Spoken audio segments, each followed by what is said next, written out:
thing that I have to get out of the way is that I was asked to do this by Richard 6 months or so ago. And I really wasn't sure quite what to expect. But I was happy to help out and to get involved. And through this process, I've met just some incredible people, both yesterday when I arrived at the different events and then seeing the speakers today. This is truly a phenomenal organization. So it's a real honor for me. And seeing the qualifications of the other speakers, I feel a little bit out of my league. I've never been president. I've never been nominated by a president for anything. But one of the things that I do have that I think is special is that I'm actually one of Google's longest serving employees. I started there almost 11 years ago. And I've literally been in the front row of what I believe is the greatest business story of all time. To be at a company that came in, and we weren't the first search engine, and in the very beginning, we weren't even necessarily the best. But through the power of innovation and imagination and great technology, some inspiring founders, and some really smart coworkers, we've developed a company that has had a real impact on the world, and I'm sure an impact on many of your businesses and also probably your personal searching habits. It's been an incredible story, and I feel blessed to have to continue to be a part of it. And so I wanted to be able to come here and talk to you a little bit about how do we value innovation? What are some of the things that we're talking about? What are we thinking is happening in the technological world, and where do we see things happening in the future a little bit? So we'll talk about some of that, and hopefully at the end I think we'll have time for a few questions. So we really have stepped through a door in which we're never going to go back. I've got a news flash for everybody in the room. This internet thing, it's going to stick around. It's going to work. My mom is just coming around to that. It's true. I think for so long, people are like, oh, the internet, it's for kids, or the internet's for geeks, or whatever. The internet touches every single aspect of our lives. And if it doesn't, I get a little concerned about that, but it will. It's coming. Technology makes our lives easier. Technology enables us to communicate more effectively and more quickly. Technology enables us to gather new customers. It enables us to gather feedback on our products or our hotels or spas. It enables us to literally do everything that we do all day long, and that's pretty powerful. We're literally in the midst of the acceleration of everything. Everything is happening more quickly than it has ever happened before, and that's a good thing. You think about the actual speed of computers have never been faster. The speed of your cell phone has never been faster and more powerful. Think about Facebook. How many of you are on Facebook? OK, I should probably ask how many of you are not on Facebook. Just a couple, literally. Facebook didn't exist 7 years ago. And a couple weeks ago, they went public at a $100 billion valuation. Now, whether you think that that IPO was botched or not, that's a whole other story. But you know what? They banked $16 billion. Facebook's doing great. And they did that in 7 years. 7 years. Google is a company that's only 12 years old. This is amazing if you think about how quickly some of these businesses have been developed, and they've been developed on a technological backbone. So think about what this means to your business. We've been talking a lot today about themes around how we have an imperative to fix wellness, fix healthcare, to move our businesses forward. Well, we're in the midst of that. And so I think today is going to be a real kickoff for everything. The ability to communicate with people and to gather information, to share experiences, to do all of these things has never been easier. And it's getting easier every day. You have Facebook, you have Twitter. I know there are a number of you who are live tweeting in the audience right now. With your just writing less than 140 characters right now, there are thousands, maybe tens of thousands, or even more people around the world listening. That's pretty cool. That's never existed before. Think about what's happening in the Middle East with the Arab Spring. Over the course of the past year and a half, governments have been overthrown, elections have happened, people have risen up. That wasn't capable at that speed years ago. Even 10, 20 years ago, that wasn't capable. I mean, it's like, OK, we're going to fax out announcements to everyone. Or before, you had to put something in the newspaper and wait for it to be printed, but then the government censors would come in and take it out. The Arab Spring would not have been possible 10 years ago, at least at the rate that it's happened today. And these tools, like Google Plus and YouTube and all that, were tools that enabled that to happen. They were able to mobilize people quickly. How many of you live this? How many of you have stopped talking to your spouse?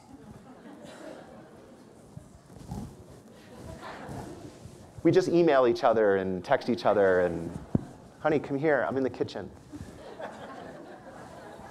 It's true.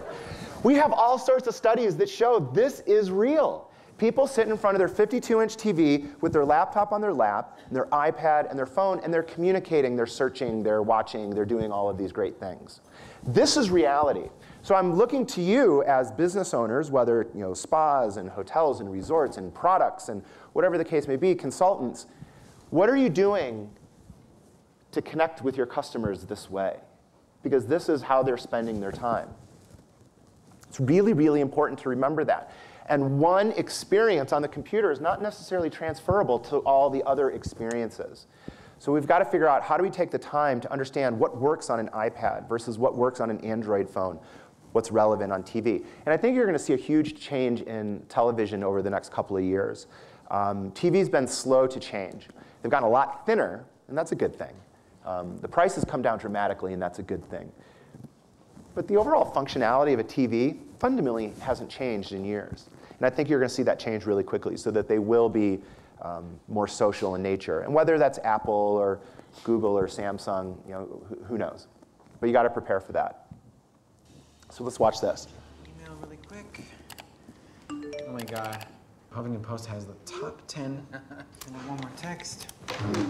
Software update. I gotta watch these movies and I gotta return them. Help. Gary. Gotta check my texts. My email. Fred? Help. One more text. I gotta watch all these movies before they have to return them. Up on my queue and top 10 family photos. Okay, just send one more text. And the reason I want to just my DVR. No, please put it down. Check my Facebook update. I can Tumblr. Fred, wait, please. You know what's happening, right? You're just spiraling. You're out of control. Yeah. No, there's too many things going on. But I want to check my texts. You're out, right? Help me, please. Please help me. Please help me out. Does that stress you out or what? I watch that. I think that's funny, and I think it's actually kind of true, but it stresses the hell out of me. I'm just like, I need to go to a spa, and I need to relax a little bit. But I think the point is that, joking aside, that this is how people live nowadays. And so we need to embrace change and innovation, because we're not going to go backwards. We're not going to go back through that digital door. So I reach out to you guys saying, how are you embracing change and innovation? How many of you do things like enable people or incentivize people to check in at your place of business? Like 4. I think the check-in, and you guys know what a check-in, right? With Foursquare or Facebook or others, just saying, I'm here. And I think generally what a check-in today is kind of a bragging thing. I'm checking in at Cash, or I'm checking in at this great resort or something.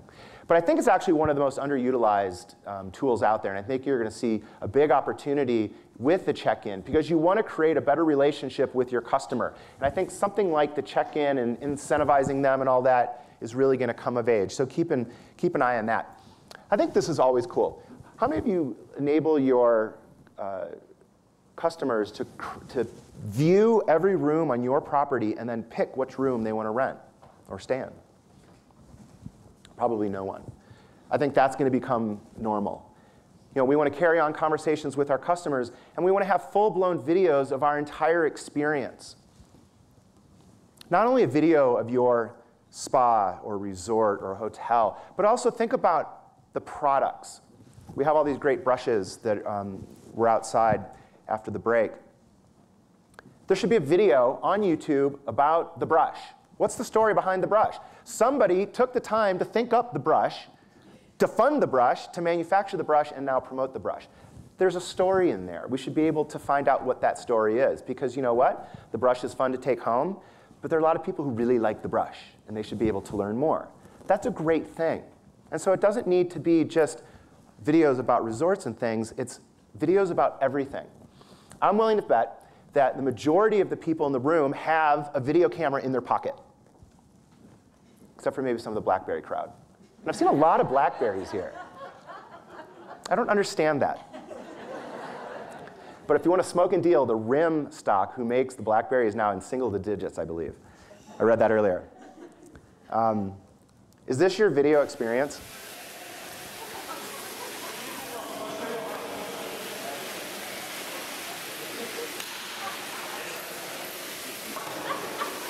Look how flexible this guy is.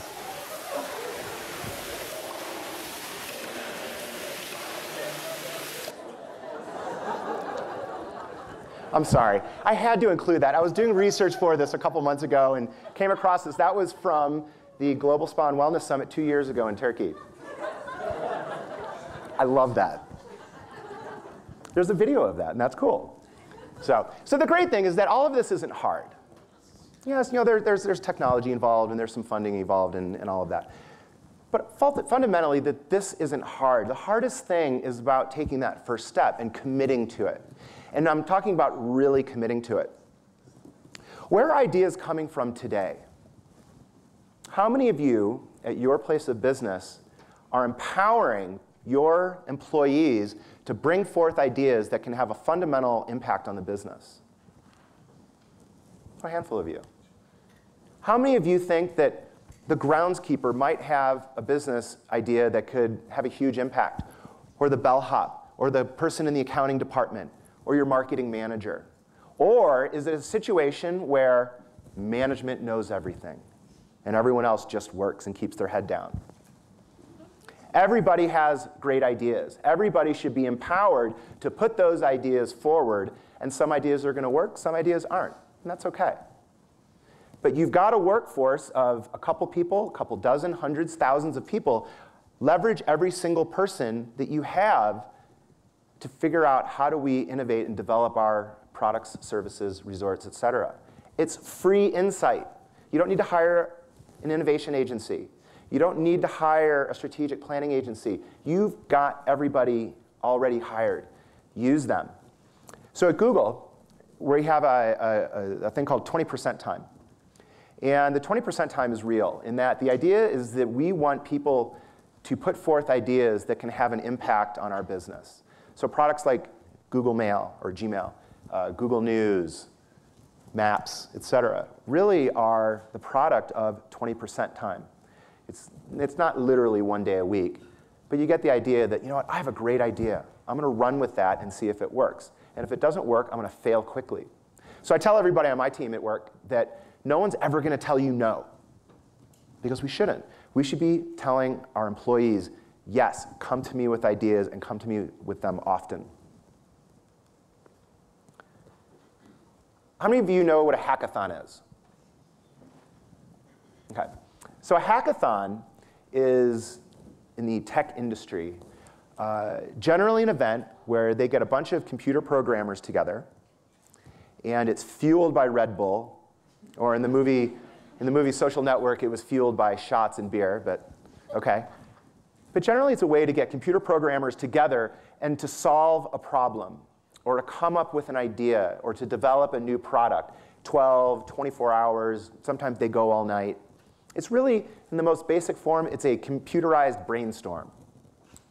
So let's watch this. Which is a technology and design campus on Broadway and 20th Street in the heart of the Flatiron District. And we're here for reinventnyc.gov, which is the city's first ever hackathon. Our primary focus at NYC Digital is to improve the way that government engages with the public through the use of technology. How can we make it?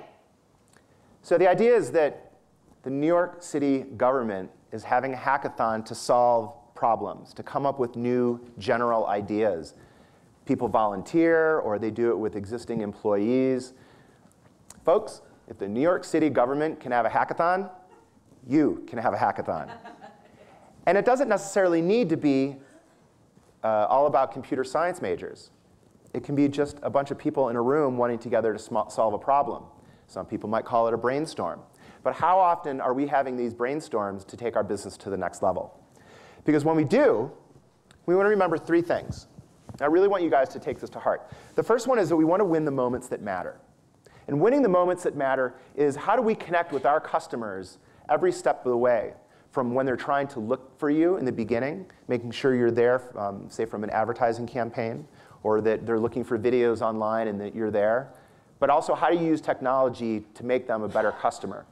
Second is, how do we make better decisions? The data that's out there enables us to understand what's happening on the web, what's happening all around the place, so that we can target our consumers in a more effective manner. We can create more economic value. And then the third, how do we use all of this to grow our business bigger, faster? How many of you came to Aspen with the intent of making your business smaller and less efficient? No one. I knew it. That was a layup. Okay. So let's talk about winning the moments that matter. And in a nod to the wonderful Surgeon General from earlier, I thought that was a great talk. I want to talk about the stressed out CEO's daughter, Mary. That Mary is stressed out as well. It might be a family thing. But Mary's at work, and Mary's behind on quota. Her boss is yelling at her. She's stressed out.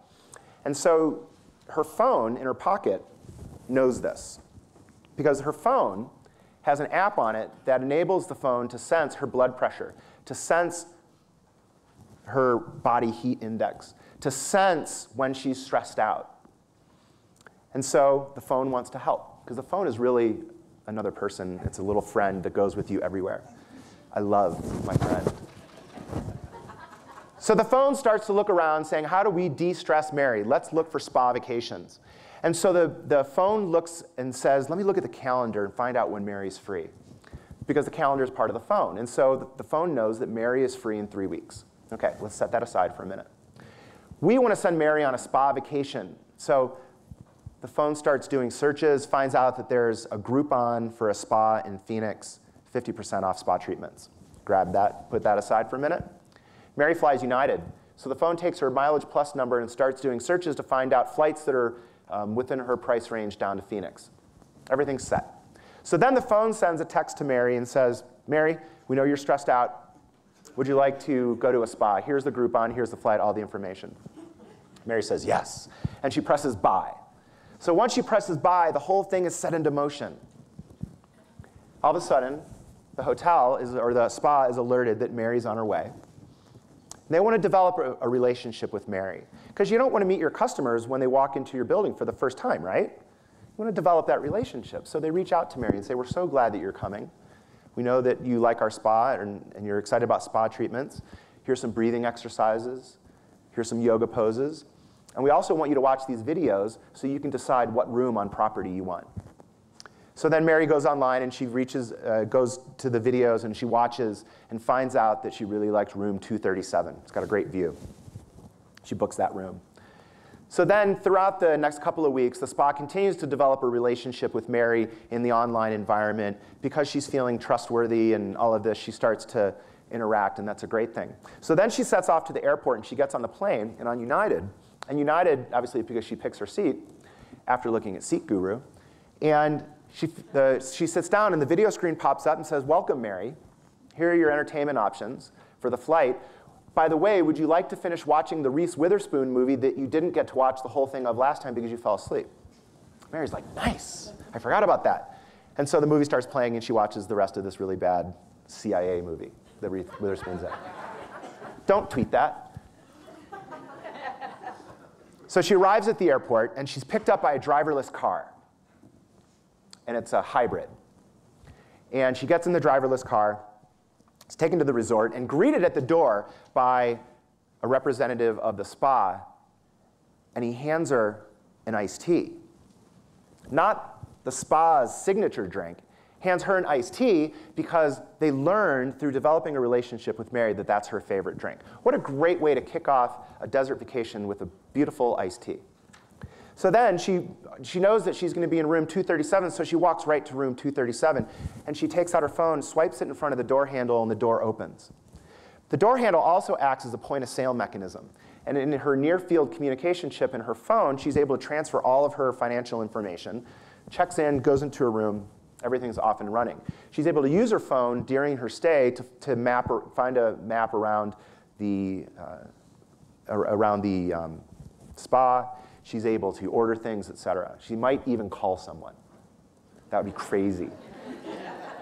So then when it's time to leave, Mary again swipes her phone by her door handle and walks out to the hybrid car and goes home.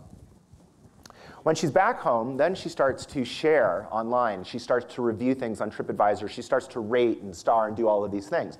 And because the spa developed a relationship with Mary ahead of time, they're able to watch this. And they're able to carry on the conversation, send her more breathing exercises, yoga poses, music.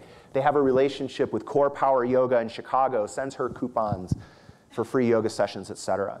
Now the spa has a 365-day relationship with Mary, not just that short weekend. A lot of that technology already exists and is happening today. A lot of it has not come around yet, but it will. So thinking about how we win those moments that matter, how do you use technology to make for a better experience with your customers?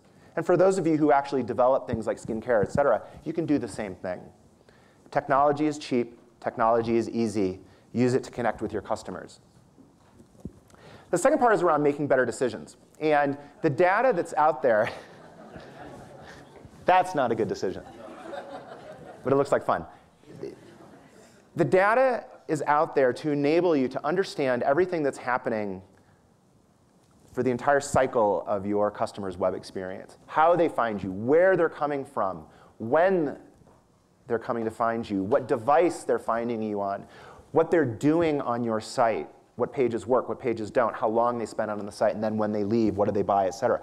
All this information exists today and is available to you, and I'm sure many of you do use various analytical packages to understand. But in the past, we've been all about visits and page views, and now we're all about likes. I really want you to like me. And then I want you to follow me. I don't know where we're going, but just follow me. I think that's great. But no one knows what that means. And so as an industry, we're feverishly trying to figure out, what does it mean to be liked? Where's the economic value there? How do we monetize that? You, as businesses, should be trying to figure that out as well. Because it's not necessarily about collecting likes. It's not necessarily about collecting followers. It's about economic value. It's about, are your customers able to finish what they started on your site? Are they able to find you easily? Can they navigate through your site easily? Can they purchase or do whatever it is that you want them to do easily? Or, like many businesses, do you put them through 15 different hoops to get them to the checkout page?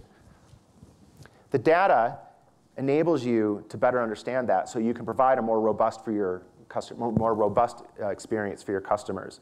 So think about every aspect of your business. Think about every aspect of your website. All of that has some sort of economic value. And we've got to figure out what that value is and then do more of that. Because if there's parts of your sites that result in a lot of sales being made or information to be requested, et cetera, and that's valuable to you, then do more of that.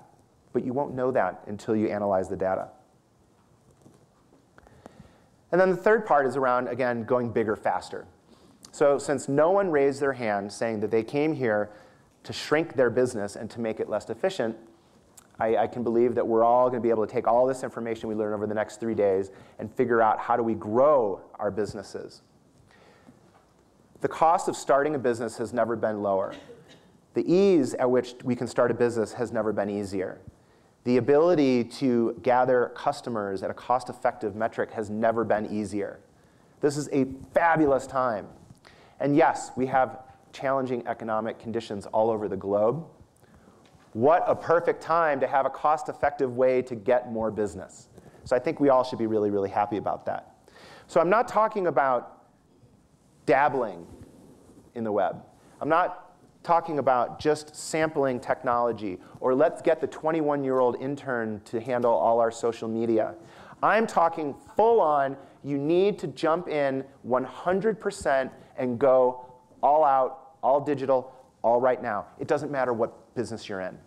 Technology will fundamentally change your business. You can't dip your toe out. You need to do a backflip right into the middle of it. Pierce kids are doing just about everything earlier these days. We're going to show you some YouTube video here of a 1-year-old who is happily and expertly playing with the iPad, apparently knowing just what to do. Then she tried a real magazine, brick and mortar magazine.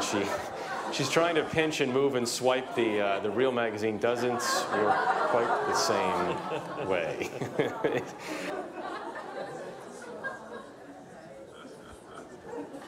Has anybody seen that before? A couple of you? That's your future customer. So what are we doing to set up for that future customer? That's actually real. The kids like that will never know not being able to pinch and move and interact and do all that sort of stuff. My 16-year-old nephew, I was talking to him the other day, he and his friends, they don't use email, period. Everything happens on Facebook and text. A couple weeks ago, on my front doorstep, were these 2 huge yellow books. They're like that thick. I don't know what that is. No one uses that. Going all in digital technology is an absolute strategic imperative for all of you. And as you can see by the video, this is really real. And so we've got to embrace it, and we've got to set up. Because for some people, it's going to take a little bit longer to figure it out and to do the analysis and to understand what makes the most sense and what's most cost effective. But you have to start today. So thank you for the opportunity to speak. And do we want to do some questions?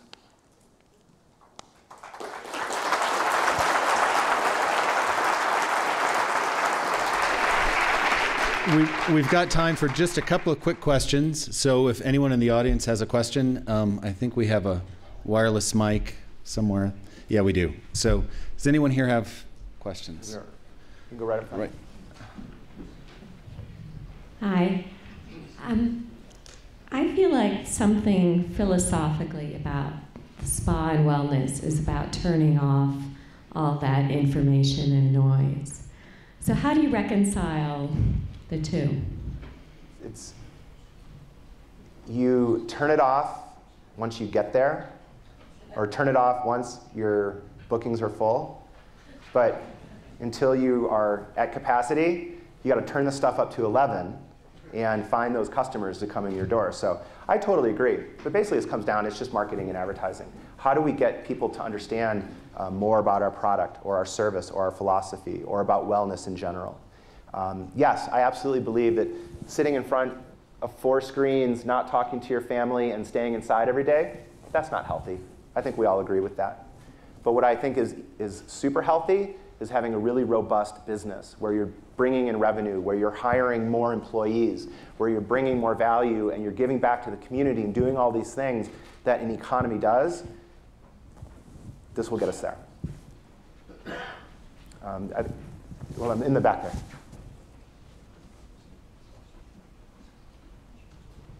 Hi, I was wondering if you had any thoughts on where you thought Pinterest was going and how it was going to be used in the next few years, or even if it was going to survive.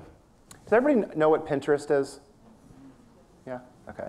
It's where you can go around the web and you can, basically it's like a giant bulletin board. You find pictures of things that you like. And it really started out, it was really embraced by the interior design community, actually. I think Pinterest is fantastic. I think Pinterest is going to make a lot of money. And I'm not talking about getting bought after 2 years like Instagram did for $1 billion.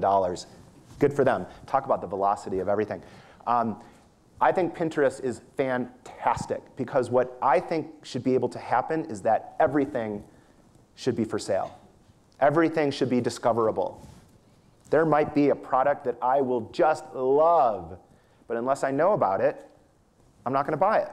So I think Pinterest can really help with discovery, not only from a commercial standpoint, but I think also from a special interest standpoint.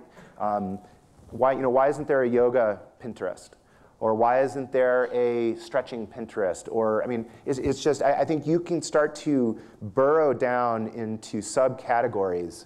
I think it's endless. I think it's phenomenal. And I think the guys who started Pinterest really came across something special. I think they're going to be huge. Let's go this side this time. Sir. Is this on? Yes, good. Check. I like your 3 points there in terms of winning the moment and making better decisions, but it's the third one that I'm concerned about, growing faster. Core to spa is nature. Nature grows in a certain ratio, a proportion, a harmony, a golden ratio. That concerns me. I think we need to reimagine growth. And can you talk to that? Because sometimes the faster the rise, the quicker the fall.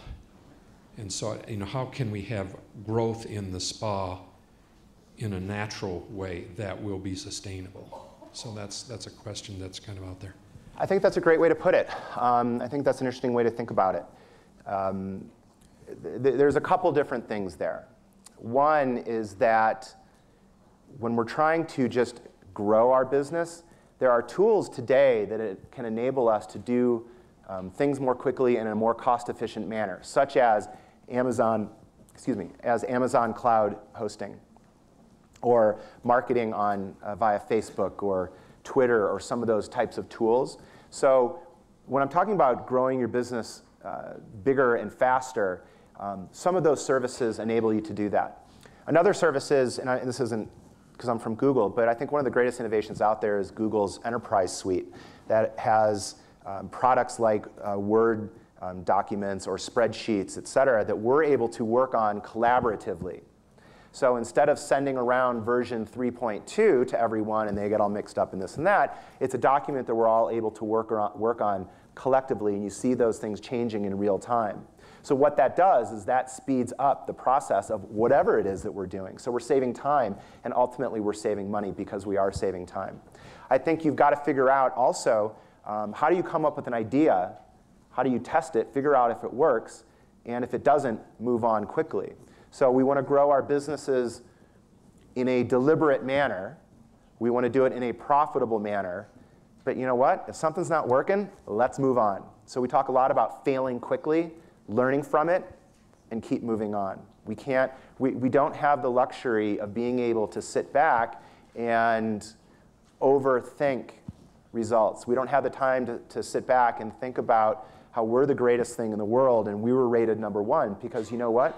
All around the world, there are really, really smart kids in dorm rooms and in garages and incubators and startups coming up with business ideas that will beat yours. Think about what's happened in the hotel industry with things like Airbnb or Flipkey or HomeAway. These businesses didn't exist years ago, and they've really put the pressure on the hotel industry to up their game, whether it is doing things more efficiently or whatever the case may be. So we don't have the luxury of sitting around, if that helps.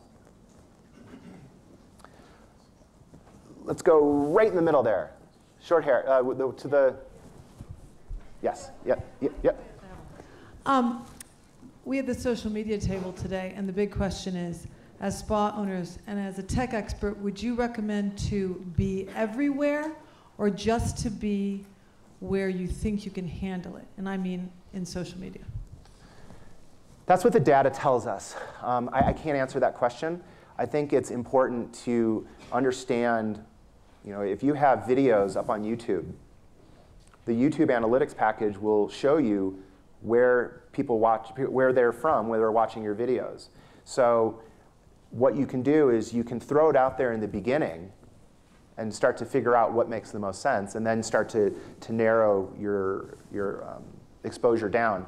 When we're talking about actual paid advertising, I think you need to be very strategic about where you're running your ads. If you're a small spa in Branson, Missouri, does it make sense for you to run an ad on Google or Bing or Yahoo on the search result spa globally? No. It's too expensive. It's probably not going to work for you. And eventually your ad's going to fall off the chart because it's just the algorithms, the way it worked. It's not going to happen. So it depends on what you're doing. But the data will enable you to figure that out. But I will say one of the nice things about social media just as a whole, whether it is Facebook or YouTube, et cetera, is that most of this is free. So just get it out there. If there is not a video of every single aspect of your business, your resort, your spas, whatever, then there's a to-do list to be created next week. Thank you, Ted.